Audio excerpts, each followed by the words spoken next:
Welcome to Telugu stories. నేను మీ బుజ్జి. మరొక మంచి కథతో మీ ముందుకొచ్చేసాను. నాన్న.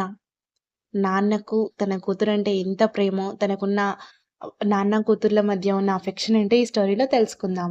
నేను పుట్టినప్పుడు అందరూ మళ్ళీ అమ్మాయే అని అంటుంటే, నాకు ఎవ్వరైనా ఒకటే అని నన్ను గుండెలకు హత్తుకున్నారు మా నాన్న. బహుశా ఈ ఆపేక్ష కోసమే మళ్ళీ మీకే పుట్టానని అనిపించింది నాన్న. నాకు మీరు ఉన్నారు అని భరోసా వచ్చేసింది.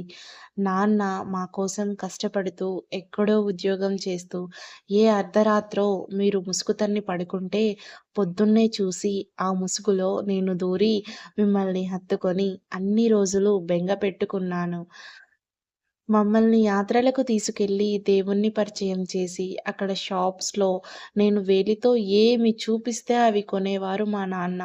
అప్పుడే అనిపిచ్చింది నాకు మా నాన్న ఉన్నారు అని. ఏమీ లేని లోటు అని. నాకు పెళ్లి చేసి పంపేసి, మళ్ళీ వచ్చిన రోజు కన్నీళ్లతో నా తల నిమిరారే, అది నా తుది శ్వాస వరకు మరువలేను నాన్న. ఇప్పుడు 78 వయస్సుకు మీరు వచ్చేస్తే రోజు మిమ్మల్ని చూసి, నాన్న వయస్సు ఇక్కడే ఆగిపోతే ఎంత బాగుండు అని ప్రతి క్షణం అనుకుంటున్నా నాన్న.